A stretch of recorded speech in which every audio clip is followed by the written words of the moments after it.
Chapter 11 examples. So Chapter 11 is all about stock.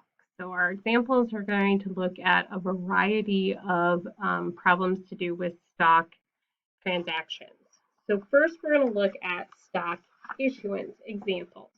So we have this stock issuance, and then we have what the journal entries are under each of these separate situations. So dependent on whether or not a stock has a par value or a stated value, changes the journal entry required for them.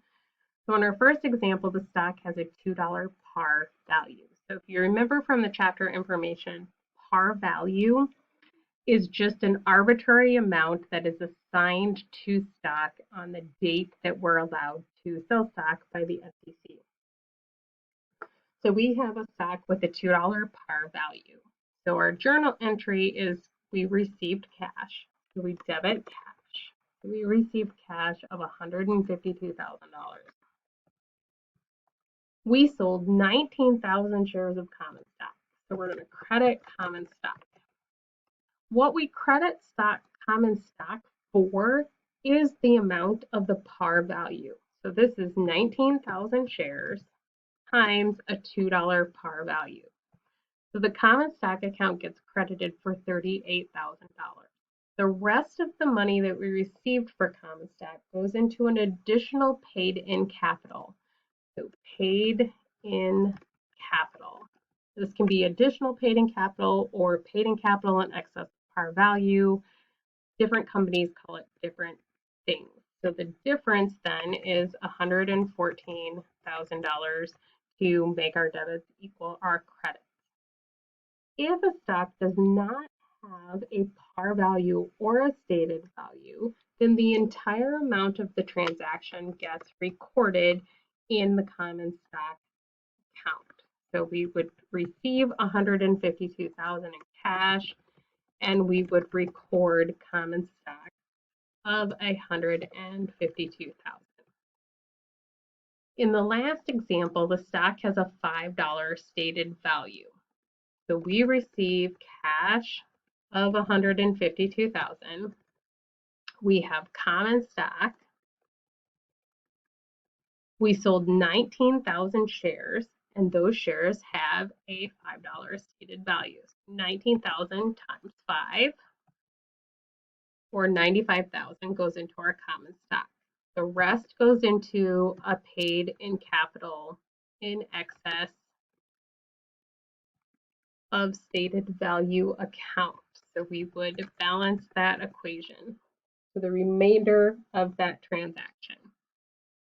We do not have to issue stock for cash. So we can issue stock for services and goods. In this first example, we're issuing stock in exchange for services or for work. So we have a group that worked for us, provided a service, and we're going to pay them in stock instead of in cash. We would record that as an expense.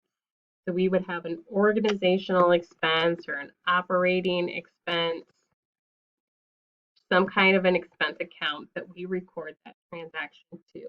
This would be like salaries expense because we're paying them for a service. Then we have common stock. So it tells us we have 2,000 shares of common stock with a $1 stated value. So the common stock gets recorded at 2,000, or 2,000 shares times $1. The rest of that transaction goes in our paid in capital account with our common stock.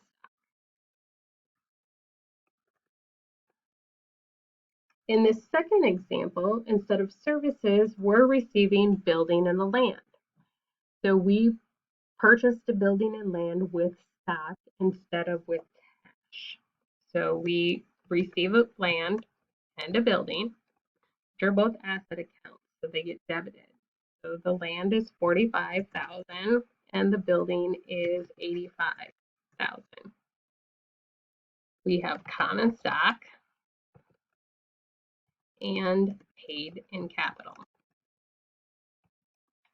So we issued 7,000 shares of $7 par value stock. So 7,000 times 7, and the rest of that transaction gets recorded in paid in capital. The next examples we're going to look at involve stock dividends and stock splits. So there's different accounting treatment versus a large stock dividend or a small stock dividend. In a large stock dividend, we look at the par value, where with a small stock dividend, we're going to look at the market value.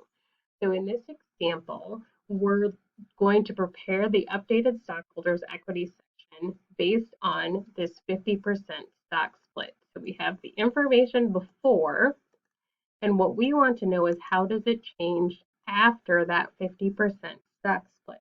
Well, we currently have 50,000 shares outstanding.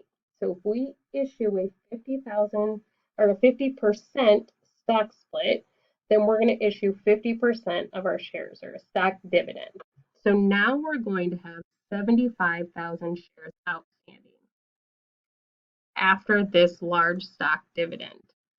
75,000 shares at $10 a par means our common stock count goes up to 750,000. All of our dividend amounts come out of retained earnings. So that 250,000 for that stock dividend issue, comes out of retained earnings.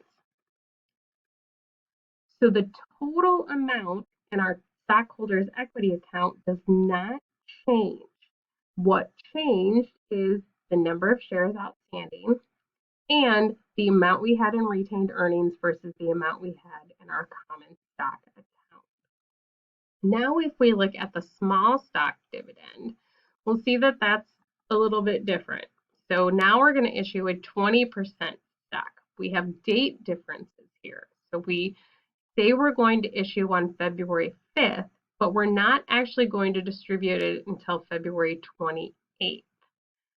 Then on February 15th is the date of record. That means that any owners on February 15th will get the stock dividend. So if I own the stock on February 5th and I sold it on February 10th, I wouldn't get the dividend on the 28th. So on February 5th, I need to record a journal entry recording that liability that I said I'm going to pay a stock dividend. This is the same exact thing if I'm going to do a cash dividend, except I would just record to dividends payable versus a common stock dividend distribution. So I'm going to remove that money from retained earnings because I'm issuing a dividend. Then I'm going to create a liability.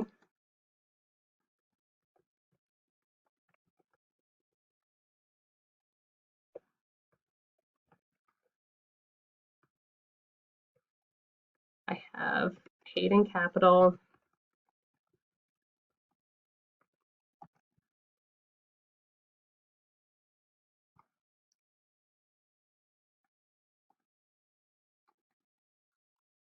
So remember when we did the large stock dividend, we calculated that at par value. So because it's a small stock dividend, we have to use the market price. So 60%, 60,000 shares times 20% means we're going to issue a stock dividend of 12,000 shares. So what comes out of retained earning is 12,000 shares times the $40 market value. That our common stock distributable is recorded at the $10 par value. So 12,000 shares times $10. The remaining amount gets recorded in our paid in capital account. After the stock, on the February 28th, when we distribute that stock, we then remove it from that liability account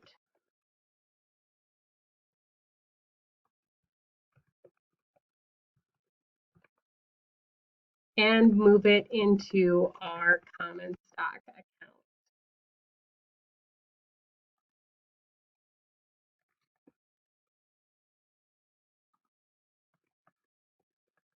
If we were paying cash dividends, then that journal entry would be dividends payable and cash. but we're distributing a common stock dividend. Now, if we look at this after we distribute that dividend, we now have 72,000 shares outstanding. So we have $720,000 in common stock. We added 360,000 to the paid in excess. So now we have 785,000. And we removed 480,000 from retained earnings. So our stockholders' equity account after the small stock dividend.